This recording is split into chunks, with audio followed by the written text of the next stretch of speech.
وہاں پر کوئی ہے. کون ہے وہاں؟ مار دے گا ہمیں وہ. اس کمرے میں کالا سایہ ہے. وہ دیکھو کوئی گزرا. I can feel someone breathing.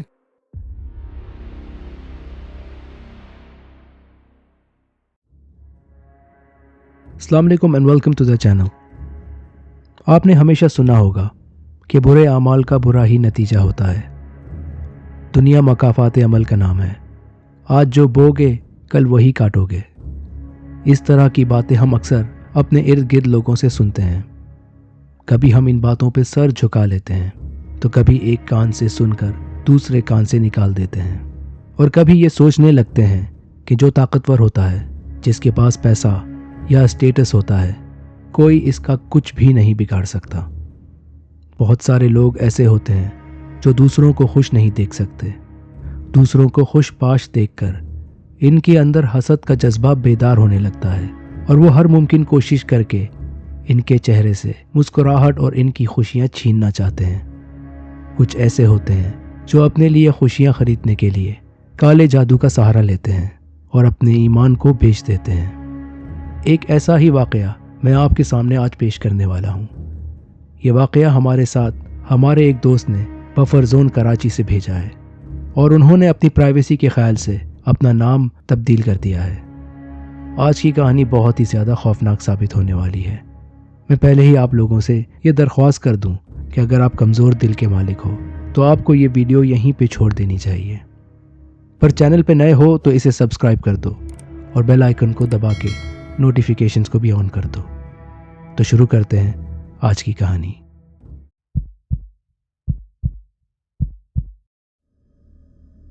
بھائی، میں کتنے ٹائم سے آپ کی ویڈیو سن رہا ہوں. آپ کی کہانیاں مجھے بہت اچھی لگتی ہیں. بعض اوقات تو ایسے واقعات ہوتے ہیں کہ ان کو سن کر اپنے وجود پر لرزہ طاری ہو جاتا ہے. میری بھی کچھ ایسی ہی کہانی ہے جو میں آج آپ کو سنانے جا رہا ہوں. میرا نام عمران ہے اور میرا تعلق بفر زون کراچی سے ہے. ہمارے ماں باپ نے ہمیں کڑی محنت اور بہت سختی کر کے پالا پوسا اور بڑا کیا تھا.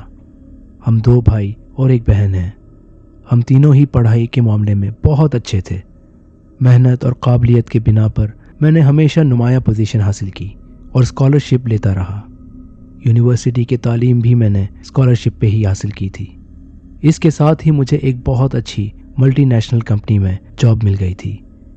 تنخواہ بھی پرکشش تھی، اور اس کے ساتھ ساتھ مجھے آفس سے گاڑی کی سہولت بھی مل گئی تھی.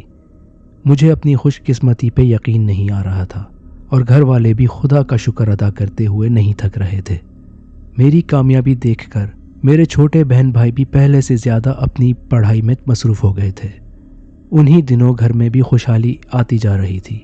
ابو کو میں نے کام چھڑوا دیا تھا، اور اب میرا ارادہ تھا کہ میں جلد ہی پیسے جمع کر کے امی ابو کو عمرہ کروانے کی سعادت حاصل کروں.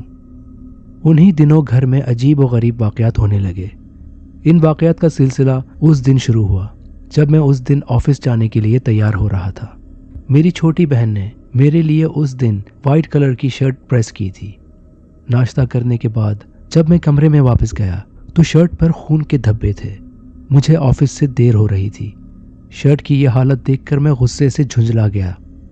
میں نے کچن میں آ کر امی کے سامنے شرٹ لہرائی اور ان سے کہنے لگا کہ یہ سب کیا ہے. میری نئی شرٹ صبا نے خراب کر دی ہے. امی بھی یہ دیکھ کر ہکا بکا رہ گئی تھی. انہوں نے صبا سے پوچھا تو وہ کہنے لگی کہ میں نے تو شرٹ کو صحیح سلامت وہاں پہ رکھا تھا، نہ جانے کیسے اس پہ خون کے دھبے آ گئے ہیں، جبکہ مجھے کہیں بھی چوٹ نہیں لگی تھی. امی تو یہ سن کر پریشان ہو گئیں، لیکن میں نے اس بات کو زیادہ سنجیدگی سے نہیں لیا، اور اس وقت بات آئی گئی ہو گئی. پھر میں اگلے دن جب دوبارہ صبح اٹھ کر آفس جانے لگا تو مجھے اپنے کمرے میں عجیب سی بدبو کا احساس ہوا. اس بدبو سے میرا دماغ گھوم رہا تھا. کچن میں جا کر میں نے امی سے کہا کہ آپ ملازمہ سے گھر کی صحیح سے صفائی نہیں کرا رہی. امی کہنے لگیں کہ کیا کروں، میں خود جوڑوں کے درد کی مریضہ ہوں، ہر وقت اس کے سر پر نہیں رہ سکتی. میں نے امی سے کہا کہ آج میرے کمرے کی تفصیلی سے صفائی کروائیے گا. میرے کمرے میں اس قدر اسمیل ہے، اور یہ ملازمت تنخواہ کس چیز کی لیتی ہے. اگر یہ کام صحیح سے نہیں کرتی تو آپ کسی اور ملازموں کا بندوبست کریں. بدبو نے میرا دماغ خراب کیا ہوا تھا. جو میرے منہ میں آ رہا تھا میں بولتا چلا گیا، اور پھر جب شام کو آفس سے تھکا ہارا گھر آیا تو گھر میں غیر معمولی خاموشی چھائی ہوئی تھی۔ امی ابو سوچ میں گم تھے اور دونوں چھوٹے بہن بھائی بھی ان کے پاس ہی بیٹھے ہوئے تھے۔ میں بھی ان کے پاس جا کر بیٹھا اور ان کی خاموشی کا سبب پوچھنے لگا۔ تب امی نے جو بات بتائی اس نے مجھے بھی شک میں ڈال دیا تھا۔ امی کہنے لگیں کہ تم جانتے ہو کہ تمہارے کمرے سے صبح بدبو کیوں اٹھ رہی تھی؟ میں نے نفی میں سر ہلایا تو وہ کہنے لگیں کہ تمہارے بیڈ کے نیچے الو کی کھوپڑی اور بکرے کا سر پڑا ہوا تھا جس پر تازہ تازہ خون جمع ہوا تھا، اور یہ بدبو انہی دونوں چیزوں سے اٹھ رہی تھی۔ یہ بات میرے لیے بہت حیرت کا باعث تھی۔ گھر والوں کو کچھ سمجھ نہیں آ رہا تھا کہ آخر یہ دونوں چیزیں میرے کمرے میں میرے بیڈ کے نیچے کیسے گئیں۔ میں نے امی کو یہ کہہ کر ٹال دیا کہ آپ نے گھر کا دروازہ کھلا رکھا ہوگا، وہاں سے یقیناً کوئی بلی آ گئی ہوگی اور وہی یہ چیز بیڈ کے نیچے پھینک کے گئی ہوگی۔ مگر امی کچھ اور ہی سوچے جا رہی تھیں۔ پچھلے کچھ دنوں سے میری طبیعت میں عجیب سی تبدیلی آنے لگی۔ میں چڑچڑا رہنے لگا، ہر وقت سر میں درد رہنے لگا اور کندھوں پر بوجھ بھی رہنے لگا۔ میں نے اپنی اس کیفیت کا ذکر کسی سے بھی نہیں کیا تھا، مگر میں دیکھ رہا تھا کہ گھر کی فضا تیزی سے بدل رہی تھی۔ ہمارا گھر امن اور سکون کا مرکز سمجھا جاتا تھا۔ سب لوگ ایک دوسرے کے ساتھ محبت اور اطمینان سے رہتے تھے، مگر نہ جانے کیا وجہ تھی کہ امی ابو ہر وقت غصے میں رہنے لگے تھے۔ دونوں چھوٹے بہن بھائی بھی آپس میں لڑنے لگے تھے، یہاں تک کہ امی ابو کی زندگی میں پہلی بار آپس میں زوردار لڑائی ہوئی تھی۔ ہم نے انہیں کبھی زندگی میں یوں لڑتے ہوئے نہیں دیکھا تھا۔ اب جب انہیں آپس میں یوں جھگڑتے ہوئے دیکھا تو یہ دیکھ کر میں پریشان ہو گیا۔ کچھ سمجھ نہیں آ رہا تھا کہ آخر ہمارے گھر کے افراد کو کیا ہوتا جا رہا ہے۔ اکثر میرے کپڑوں پر خون کے دھبے پڑنے لگے تھے اور نئے لباس بھی نہ جانے کیسے کٹنے لگے تھے۔ یہ سب دیکھ کر میں کبھی کبھار جھنجلا جاتا تھا۔ مجھے لگتا تھا کہ یہ سب ملازمہ جان بوجھ کر ضد میں کر رہی ہے، کیونکہ میں نے اس کے سامنے امی کو 2-3 بار اسے نوکری سے نکالنے کی بات کی تھی۔ شاید وہ ضد میں آ کر یہ سب کر رہی ہے۔ اب تو جیسے میرا سونا بھی حرام ہو گیا تھا۔ رات کو جب بھی میں سونے کے لیے لیٹتا تو عجیب و غریب خوابوں کا سلسلہ شروع ہو جاتا۔ وہ خوفناک خواب دیکھ کر میری آنکھ کھل جاتی تھی، پھر باقی رات میری آنکھوں میں نیند نہیں ہوتی تھی۔ میں دن بدن چڑچڑا ہوتا جا رہا تھا۔ آفس میں سارا دن مجھے غنودگی طاری رہتی۔ اب تو باس بھی مجھے ڈانٹنے لگے تھے، کہنے لگے کہ میں تمہارے کام سے پہلے بہت مطمئن تھا، مگر اب مجھے دن بدن مایوسی ہوتی جا رہی ہے کہ تم کام ٹائم پہ نہیں کرتے اور سارا دن سست پڑے رہتے ہو۔ آخر تمہیں ہو کیا گیا ہے؟ باس کی ڈانٹ سن کر بھی میرا موڈ مزید خراب ہو گیا تھا۔ میں نے بہت مشکل سے خود کو باس سے کچھ کہنے سے روکا تھا۔ میری بدلتی کیفیت سے میرے دوست بھی حیران اور پریشان نظر آنے لگے۔ ایک دن شرجیل، جو میرا بہت قریبی دوست ہے، مجھے کہنے لگا کہ جس دن سے تم اس نوکری پر لگے ہو اس دن سے تم عجیب سے ہوتے جا رہے ہو۔ مجھے نہ جانے کیوں ایسا لگتا ہے کہ تمہارے ساتھ کوئی اور ہی معاملہ ہے۔ اس کی بات سن کر میں نے اپنے ساتھ بیتنے والے تمام واقعات اسے بتائے تو وہ سوچ میں پڑ گیا۔ کہنے لگا کہ میں تمہیں ایک صاحب شریعت بزرگ کے پاس لے کے چلتا ہوں، وہ تمہیں دم وغیرہ کریں گے اور تمہاری طبیعت ٹھیک ہو جائے گی۔ مجھے لگتا ہے کہ تم پر نظر بد کے اثرات ہیں۔ میں اپنی ساری کیفیات سے بہت ہی زیادہ پریشان تھا، اور پھر اگلے ہی دن اپنے دوست کے ساتھ بزرگ کے پاس چلا گیا جو PIB میں رہتے تھے۔ وہ بزرگ مجھے دیکھ کر کافی دیر تک آنکھیں بند کر کے پڑھائی کرتے رہے۔ پھر انہوں نے مجھے نماز کی پابندی کرنے کو کہا اور کچھ اعمال پڑھنے کو دیے، تو ان اعمال اور نماز کی برکت سے میرے معاملات کافی حد تک بہتر ہونے لگے، اور اب میری طبیعت پر چھائی ہوئی سستی بھی دور ہونے لگی تھی اور میں پرسکون سونے لگا تھا۔ مگر اب کچھ دنوں کے بعد دوبارہ جب میں نے نماز اور اعمال میں سستی کی تو میری کیفیت پھر سے ویسے ہی ہونے لگی۔ ایک رات میں سو رہا تھا جب سوتے ہوئے مجھے عجیب سی گھٹن کا احساس ہوا۔ ایسا لگ رہا تھا جیسے کمرے میں کوئی میرے علاوہ بھی موجود ہو۔ مجھے کسی کی سرگوشیوں کی آوازیں سنائی دی۔ میں ہڑبڑا کر جاگ اٹھا تو میں نے اپنے کمرے میں ایک سایہ دیکھا۔ وہ سایہ چلتا ہوا میرے بستر کے پاس آیا اور عین میرے سر کے پاس آ کر کھڑا ہو گیا۔ اندھیرا ہونے کی وجہ سے میں اس سائے کی شکل و صورت نہیں دیکھ پایا، مگر اس کے باوجود بھی میں بری طرح خوف زدہ ہو گیا۔ میرا وجود پوری طرح کانپ رہا تھا۔ وہ سایہ کافی دیر تک میرے سر کے پاس کھڑا رہا۔ میں نے اٹھنے کی بہت کوشش کی مگر میں خود کو ہلانے جلانے سے قاصر تھا۔ میں نے بولنے کی کوشش کی مگر میرے منہ سے ایک لفظ تک ادا نہیں ہو پا رہا تھا۔ کافی دیر تک میری یہی کیفیت رہی اور پھر ایک دم وہ سایہ وہاں سے غائب ہو گیا۔ اس کے ساتھ ہی میرا وجود اندیکھی زنجیروں کی بندش سے آزاد ہو گیا تھا۔ میں اپنے بستر پر اٹھ کر بیٹھ گیا، ادھر ادھر دیکھنے لگا مگر اب یہاں پر کوئی بھی نہیں تھا۔ کمرے کی لائٹ آن کرنے کے بعد میں نے پانی پی کر اپنے حواس بحال کیے اور باقی کی رات میں یہی سب سوچتا رہا کہ آخر یہ سب کیا تھا، وہ سایہ کون تھا اور وہ میرے کمرے میں بلا کیوں کر داخل ہوا تھا اور دیکھتے ہی دیکھتے نظروں کے سامنے کیسے غائب ہو گیا تھا۔ میں نے سوچا کہ میں شرجیل سے اس مسئلے کا ذکر کروں گا، دوبارہ اس کے ساتھ ان شاہ صاحب کے پاس بھی جاؤں گا، مگر آفس کی ایسی مصروفیات آ گئیں کہ میں چاہ کر بھی نہ تو شرجیل سے بات کر سکا اور نہ ہی بزرگ کے پاس دوبارہ جا سکا۔ گھر کی وہی حالت تھی، ہمارے گھر میں سبھی نماز روزے کی پابندی کرتے تھے مگر میں دیکھ رہا تھا کہ اب سب لوگ ہی آہستہ آہستہ نماز روزے سے دور ہوتے جا رہے ہیں۔ ایک روز میں آفس سے گھر آیا تو گھر میں پھپھو اور ان کی بیٹی زویا موجود تھی۔ مجھے دیکھ کر زویا کے چہرے پر ایک عجیب سی مسکان آ گئی اور پھپھو بھی میرے واری صدقے جانے لگیں۔ زویا کا مجھے دیکھ کر شرمانا میری سمجھ میں نہیں آ رہا تھا کہ آخر اسے ہوا کیا ہے، اور پھر رات کو اس بات کا جواب مجھے مل گیا۔ رات کو جب میں کمرے میں سونے کے لیے آیا تو امی میرے پاس آئیں۔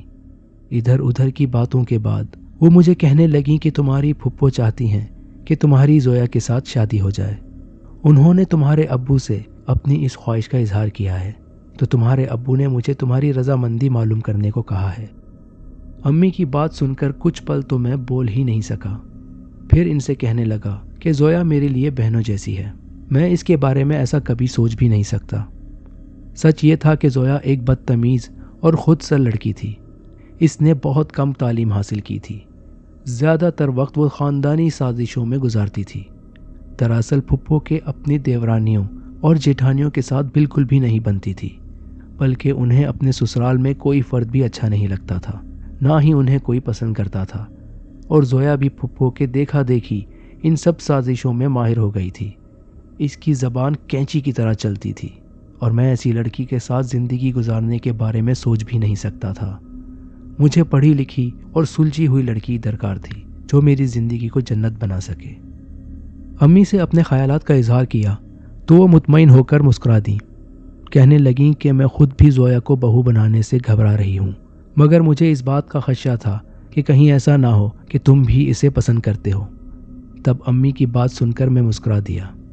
امی نے میرا انکار ابو تک پہنچا دیا۔ پھر ابو نے جب خود مجھ سے بات کی تو میں نے ابو کو بھی صاف صاف اپنے خیالات کے بارے میں بتا دیا۔ ابو کو میری بات سن کر غصہ بہت آیا تھا۔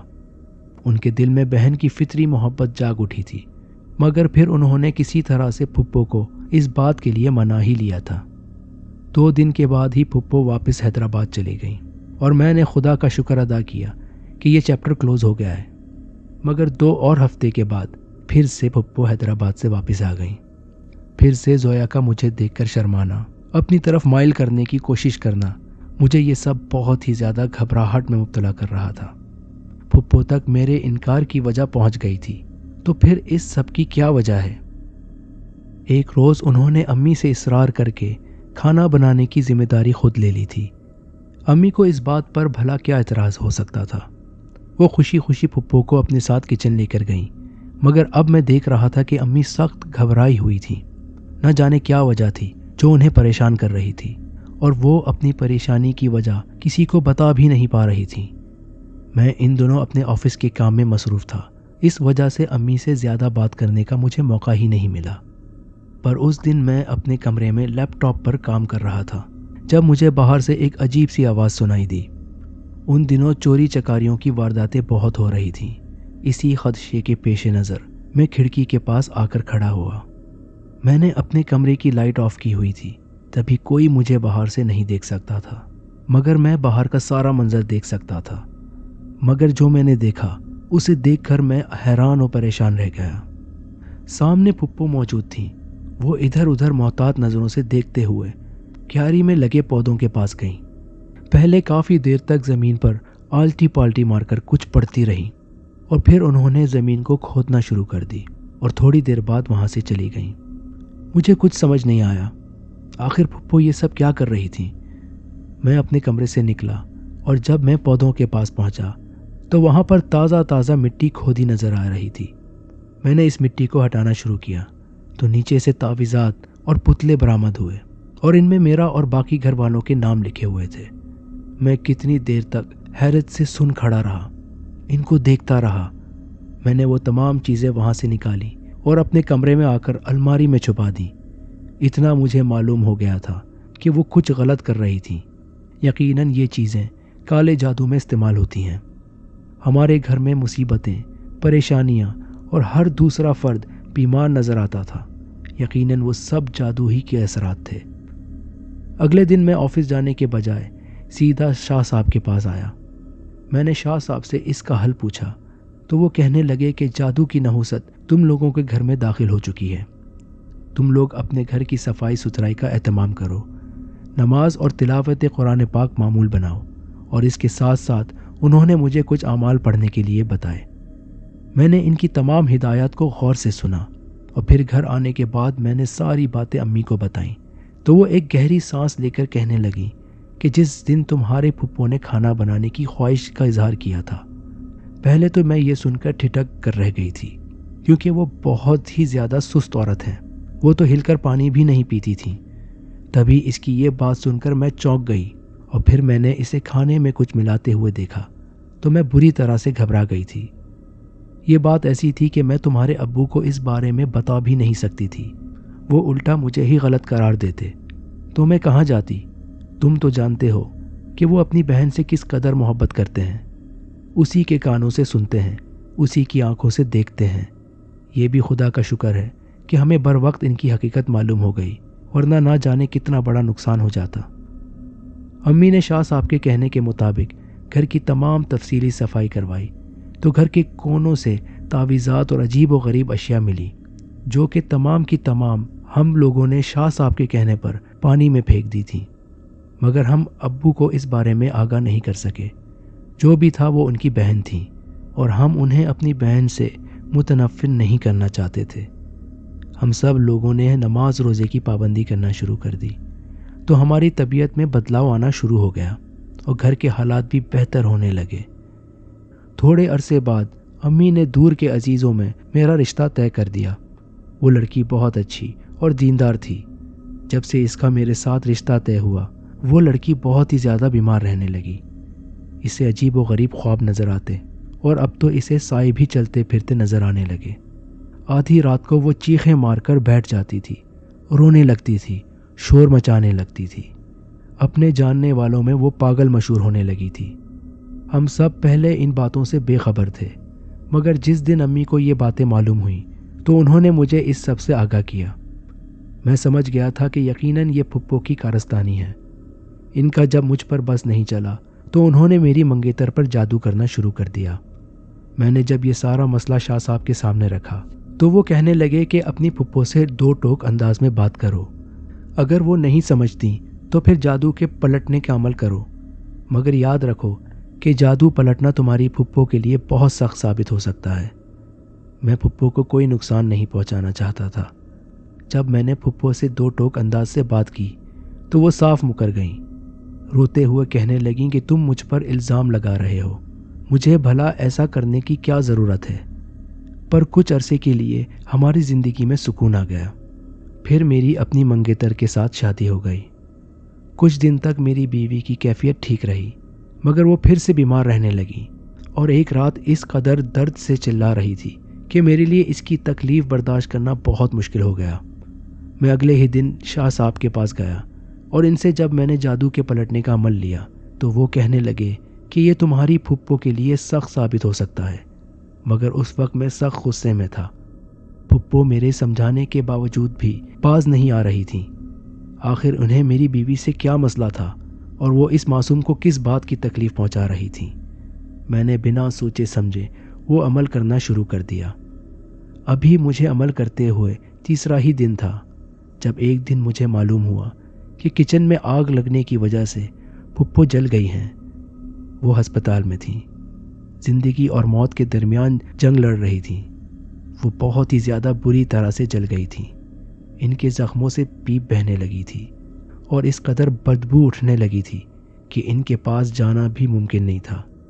تب مجھے ان کی حالت دیکھ کر شاہ صاحب کی بات یاد آ گئی کہ جادو کے پلٹنے کا عمل سخت ہو سکتا ہے، پھپھو کو نقصان پہنچ سکتا ہے، مگر میں نے غصے میں آ کر یہ عمل مکمل کر لیا تھا اور اب وہ میرے سامنے انتہائی اذیت ناک حالت میں موجود تھیں۔ مجھے دل ہی دل میں ندامت کا احساس ہوا کہ مجھے پھپھو کو اس سب سے پیار سے روکنا چاہیے تھا۔ چند دنوں تک پھپھو کی یہی حالت رہی اور پھر ایک دن ان کا انتقال ہو گیا۔